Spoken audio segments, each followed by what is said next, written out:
इर्मयाचं पुस्तक अध्याय 29 वचन 12 पासून वाचतो। तेव्हा तुम्ही माझा धावा कराल, तुम्ही जाऊन माझी प्रार्थना कराल व मी तुमचे ऐकेन।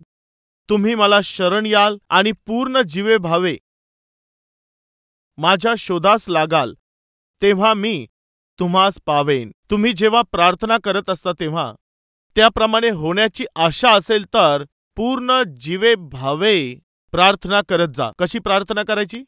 पूर्ण मनापासून प्रार्थना करायची असते।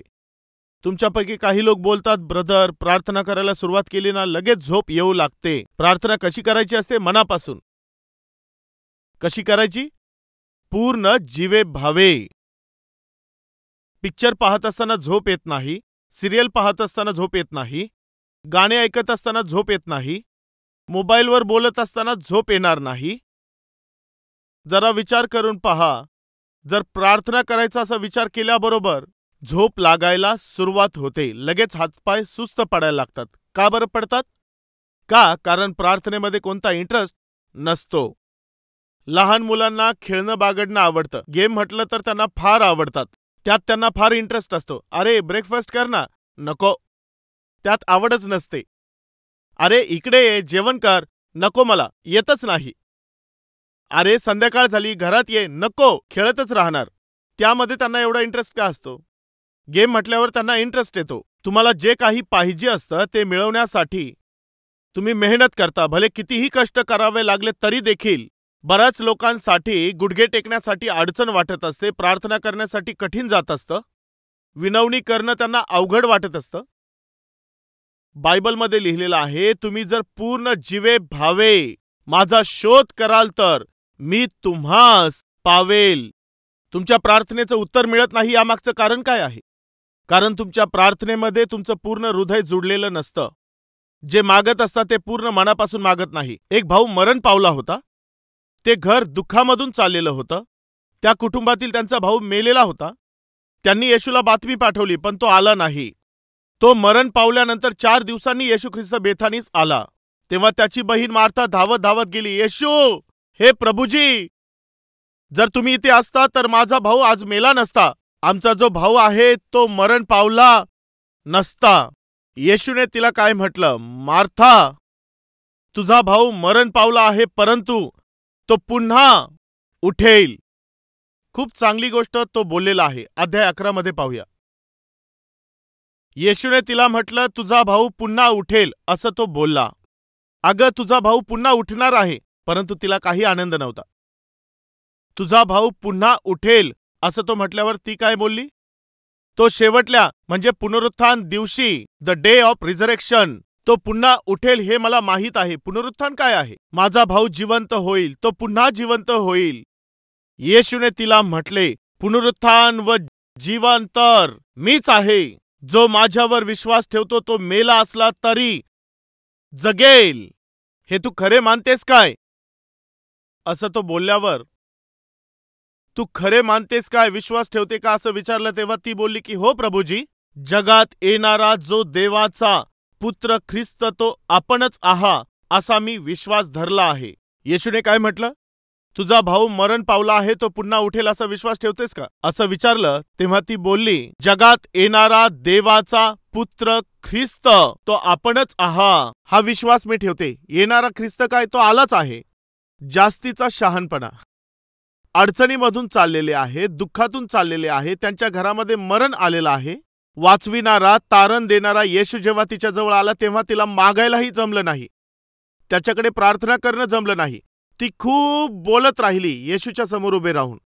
बरेच लोक देवाच्या उपस्थितीमध्ये येऊन खूप बोलत असतात, थोडं बोललं तरी पुरेसं असतं। ते बोलत असतात, प्रभू प्रभू परमेश्वरा प्रभू, प्रार्थना करत असताना बोलत असतात, हालेलुया हालेलुया हालेलुया, अशीच त्यांची प्रार्थना असते। प्रार्थना करायला सांगितलं तर hallelujah hallelujah hallelujah hallelujah hallelujah hallelujah, स्तुती स्तुती स्तुती स्तुती स्तुती स्तुती, हालेलुया हालेलुया हालेलुया हालेलुया, स्तुती स्तुती स्तुती स्तुती स्तुती स्तुती स्तुती स्तुती स्तुती स्तुती स्तुती स्तुती स्तुती स्तुती स्तुती। स्तुती स्तुती स्तुती स्तुती स्तुती स्तुती स्तुती स्तुती सुस्ती सुस्ती सुस्ती सुस्ती सुस्ती. कुठून कुठं पोहोचले? स्तोत्रातल्या स्तुतीमधून सुस्ती. सुस्ती झाली. प्रार्थना कुठे गेली? सुस्तीत गेली. मार्थेची सुस्ती. घरामध्ये अडचण आहे, संकट आहे, त्रास आहे, दुःख आहे. समाधान देणारा येशू तिथे आला तर तिची सुस्ती. तुझा भाऊ पुन्हा उठेल. मला माहित आहे देवा, पुनरुत्थानाच्या दिवशी तो उठणार आहे. ते पुनरुत्थान आणि जीवन मीच आहे. जो कोणी माझ्यावर विश्वास ठेवतो, मेला असला तरी जगेल. हे तू खरे मानतेस का? खरे मानते, विश्वास ठेवते देवा. देवाचा पुत्र, येणारा ख्रिस्त तू आहेस. हे सगळं काय आहे? गॉसिप आहेत. आपलं संकट त्याला सांगणं तिला जमलं नाही. तिथून ती निघून जाऊन तिने मरियेला सांगितलं की येशू ख्रिस्त आलेला आहे. तेव्हा ती धावत धावत त्याच्या जवळ पोहोचली आणि तिने येण्यासाठी उशीर नाही लावला. आल्याबरोबर ती जाऊन त्याच्या पाया पडली व तिथे ती अश्रू ढाळू लागली. जेव्हा आपल्यावर एखादं संकट आलेलं असतं आणि जर पूर्ण मनापासून एखाद्यावर तुमचा भरोसा असेल, मनापासून जर तुम्ही त्याच्यावर विश्वास ठेवत असला, तर त्याच्याकडे जाऊन अश्रू ढाळून तुम्ही त्याला सर्व काही सांगता, रडू लागता. असं का असतं? कारण त्या व्यक्तीवर तुमचं फार प्रेम असतं. तुमचा त्यांच्यावर भरोसा असतो, विश्वास असतो, प्रेम असतो. यामुळे तुमच्या जीवनात काही संकट आलं तर तुम्ही पूर्ण मनापासून त्यांना सांगता. या विचारानेच तिच्या डोळ्यातून अश्रू आले. मरिया, तिचा मनापासून विश्वास होता. पूर्ण मनापासून तिचा त्याच्यावर विश्वास होता. मनापासून तिची त्याच्यावर प्रीती होती आणि पूर्ण हृदयाने ती त्याच्या जवळ गेली आणि त्याच्या पाया पडून बोलू लागली, प्रभूजी, जर आपण येथे असता तर माझा भाऊ मेला नसता, तो जिवंत असता. आणि ती रडू लागली. पूर्ण हृदयापासून तिने तिची समस्या, तिचं दुःख येशूच्या पाया पडून त्याला तिने सांगितलं. जेव्हा ती रडत होती तेव्हा येशूला ते सहन झालं नाही आणि तो देखील रडू लागला. हा किती चांगला परमेश्वर आहे, तो किती चांगला प्रभू आहे. तिच्या अश्रूंकडे पाहून येशूचे देखील अश्रू वाहू लागले. रडतच त्याने तिला विचारलं, तुम्ही त्याला कोठे ठेवले आहे? आम्ही त्याला पुरलेला आहे. तुम्ही कोठे पुरला आहे? त्या कबरेकडे जाऊन तो बोलला, लाजारा, बाहेर ये.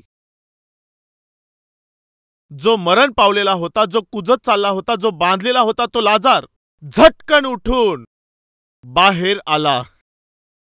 तो बाहेर आला. आपला परमेश्वर अशक्य ते शक्य करणारा आहे. हे तुमच्याद्वारे होऊ शकणार नाही.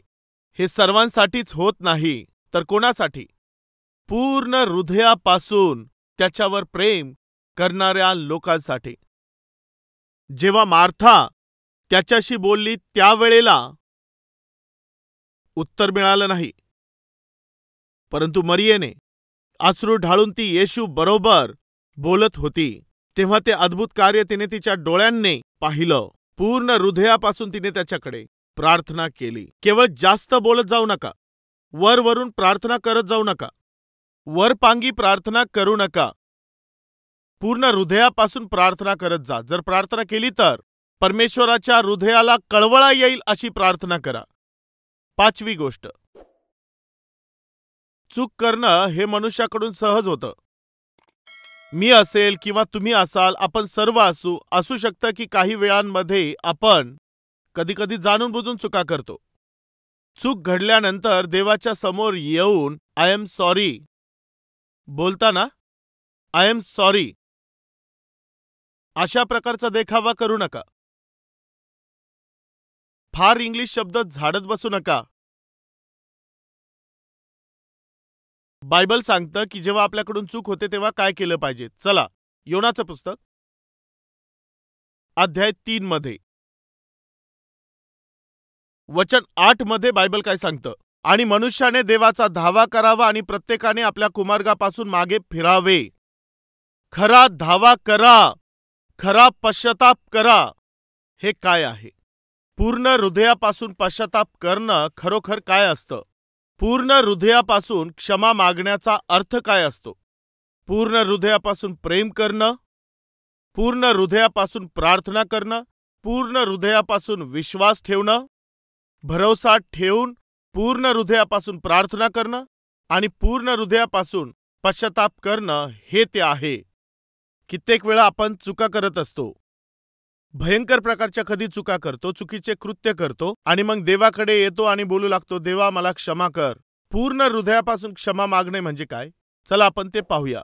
पुन्हा इथे वचन 8 मध्ये, तर मनुष्याने व पशूने गोंताट नेसावे, देवाचा मोठ्याने धावा करावा आणि प्रत्येकाने आपल्या कुमार्गापासून, आपल्या हातांच्या जुलमापासून मागे फिरावे. देवाचा मोठ्याने धावा करा म्हणजे पूर्ण मनापासून, पूर्ण हृदयापासून त्यांनी पश्चाताप करावा.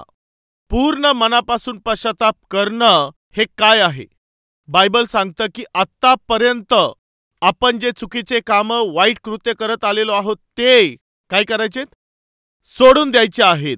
हाच तर पूर्ण हृदयापासून केलेला पश्चाताप आहे. जे पापी कृत्य तुम्ही करत आहात ते तुम्ही सोडून द्यायचं आहे. तुम्ही जे काही चुकीचे कृत्य करत आहात ते तुम्ही सोडून द्यायचे आहेत. ज्या पापमय सवयी तुम्ही तुमच्या शरीरात ठेवलेल्या आहेत त्या सवयींना सोडायचं आहे. जे पाप करत आहात ते सोडून न देता प्रभूकडे येऊन सॉरी असं बोलू नका. सॉरी असं बोलता, पुन्हा जे करायचं ते जाऊन करता, पुन्हा सॉरी. हे त्यांचं चरित्र आहे. परमेश्वर बोलतो तू सॉरी बोलत आहे आणि पुन्हा जाऊन तेच काम करत आहेस.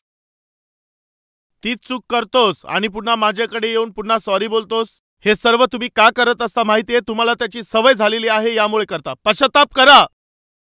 जे काही पाप करत आहात त्यासाठी क्षमा मागा.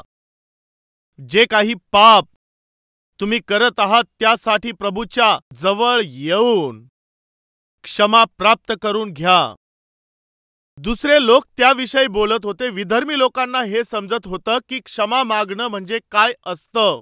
आपण जे काही पाप करत आलेलो आहोत त्याची क्षमा प्राप्त करण्यासाठी एक कंडिशन आहे.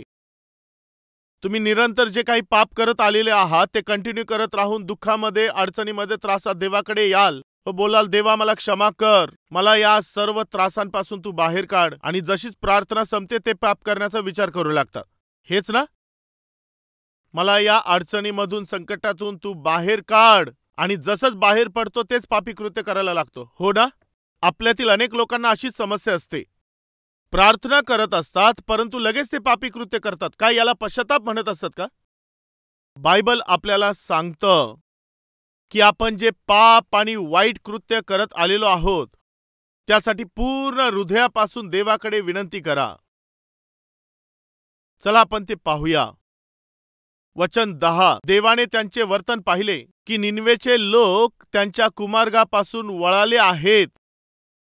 पश्चातापाचा अर्थ तुम्हाला माहित आहे का? वाईट कुमार्गांना सोडून देणं. ज्याने तुमच्या आयुष्याची बर्बादी होत आहे, तुमच्या जीवनात संकट येत आहे, तुमचं अंतरून अशुद्ध होत आहे, ते तुम्ही सोडून द्यायचं आहे. त्या सर्व वाईट गोष्टींना तुम्हाला सोडायचं आहे. देवाने त्यांचे हे वर्तन पाहिले म्हणजे अर्थात ते आपल्या कुमार्गापासून वळले आहेत. हे देवाने पाहिले तेव्हा त्यांच्यावर अरिष्ट आणीन असे जे तो म्हणाला त्याविषयी तो अनुताप पावला. देव त्यांच्यावरती जे अरिष्ट आणणार होता ते अरिष्ट त्याने आणलं नाही. त्याने त्यांना क्षमा करून टाकलं. मी त्यांच्यावर अरिष्ट आणीन हे बोलणाऱ्या देवाने त्यांच्यावर अरिष्ट आणणं थांबून टाकलं. त्यांना क्षमा केलं. कधी क्षमा केली? ते जे चुकीचे कृत्य करत होते ते सर्व वाईट कृत्यांना त्यांनी सोडलं तेव्हा. दारू पिणं सोडणार नाही आणि बोलाल देवा क्षमा कर, तो करणार नाही. लबाड बोलणं सोडणार नाही आणि बोलाल की देवा क्षमा कर, तो करणार नाही. वाईट कृत्य सोडणार नाही आणि म्हणाल देवाकडे क्षमा मागल, तो करणार नाही. घाणेरडे पिक्चर पाहणं सोडणार नाही आणि म्हणाल क्षमा मागतो, तो ती करणार नाही. तुमचे जितकेही पापमय अवैध संबंध आहेत, पापमय नाते, जर ते तुम्ही सोडले नाही तर देव तुम्हाला क्षमा करणार नाही. जर तुमची इच्छा आहे की देवाने क्षमा करावी तर सर्वात अगोदर जे चुकीचे कृत्य आहेत, जे तुम्हाला माहीत आहेत, ते करणं सोडून द्यायचं आहे. तेव्हा देव तुम्हाला क्षमा करेल. 5वी गोष्ट, जे काही काम तुम्हाला करायचं आहे पूर्ण मनापासून करत जा. पहिली गोष्ट, पूर्ण मनापासून आपल्या देवावर प्रीती करा. दुसरी गोष्ट, आपल्या पूर्ण मनापासून देवावरती विश्वास ठेवायचा. तिसरी गोष्ट, पूर्ण मनापासून देवाच्या आज्ञा पाळायच्या आहेत. चौथी गोष्ट, पूर्ण मनापासून प्रार्थना करायची आहे. 5वी गोष्ट, पूर्ण हृदयापासून देवाकडे येऊन पश्चाताप करायचा आहे. पूर्ण हृदयापासून पश्चाताप करायचा आहे. पूर्ण हृदयापासून प्रार्थना करायची आहे. पूर्ण मनापासून विश्वास ठेवायचा आहे. पूर्ण मनापासून आज्ञा पाळायची आहे आणि पूर्ण मनापासून त्याच्यावर प्रेम करायचं आहे. हीच देवाला तुमच्याकडून इच्छा आहे. या सर्व 5 गोष्टी तुम्ही हृदयापासून कराल तर तुमच्या जीवनामध्ये जितक्याही अशक्य गोष्टी आहेत त्या शक्य होतील, पूर्ण होतील. यांचं आचरण करा. तुमच्या जीवनामध्ये अशक्य ते शक्य करण्याची तुम्हाला सवय होऊन जाईल. तुमच्या जीवनामध्ये जेही अशक्य वाटत आहे ते शक्य करायचं असेल तर या 5 गोष्टी आहेत, त्या तुम्ही पूर्ण हृदयापासून करा.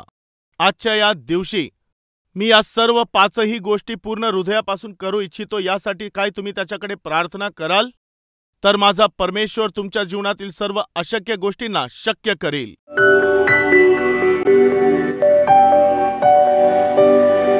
महान, पवित्र, प्रेमळ, दयाळू बापा, आम्ही पूर्ण मनापासून तुझ्यावर प्रेम करायचं आहे. आम्ही तर जगातील गोष्टींवर प्रेम करत असतो, वस्तूंवरती, वाहनांवरती, संपत्तीवर, स्त्रियांवर, पुरुषांवर, लोकांवरती, मित्रांवरती प्रेम करत आहोत. परंतु या जगामध्ये जे काही मनुष्याने निर्माण केलेलं आहे, जे माणसांनी बनवलेलं आहे, भले आम्ही त्या वस्तूंवर कितीही प्रेम केलं तरी त्या वस्तू आमच्याबरोबर जाणार नाही हे आम्ही जाणून घेतलं पाहिजे. देवा, तू सार्वकालिक आहेस आणि सार्वकालिक जीवनासाठी तू आम्हाला बनवलंस. आम्ही तुझ्यावर प्रेम करू शकू असं मन तू आम्हाला दयेने दे. जर आम्ही तुझ्यावर प्रेम करू लागलो तर तुला दुःखी करणार नाही. तुला आम्ही दुःख देऊ नये असं जीवन तू आम्हाला दे. अब्राहमाप्रमाणे प्रभू, ते भले कोणत्याही बाबतीमध्ये असो, आम्ही तुला होकार द्यावा व पूर्ण मनापासून आम्ही तुझ्यावर प्रेम करावं अशी कृपा तू कर. मरियेप्रमाणे पूर्ण मनापासून प्रार्थना करावी अशी कृपा तू आमच्यावर कर. तू आम्हाला विश्वास ठेवायला शिकव. निनवेच्या लोकांप्रमाणे जेही पाप आम्ही करत आलो ते कबूल करून व ते सोडून देऊन पूर्ण हृदयापासून पश्चाताप करून त्या दंडापासून वाचल्या जावं, यासाठी तू तुझी कृपा आम्हावरती कर. जे बहुमूल्य वचन आमच्यामध्ये पेरण्यात आलेलं आहे त्याला फळ येण्याची कृपा तू आमच्यावरती कर. ऐकलेल्या या अनमोल अशा संदेशाने आमच्या जीवनामध्ये फळ यावं अशी कृपा तू आमच्यावर कर बापा. तुझ्या नावाचं गौरव करून घे देवा. येशू ख्रिस्ताच्या नावाने ही प्रार्थना मागत आहे बापा. आमेन.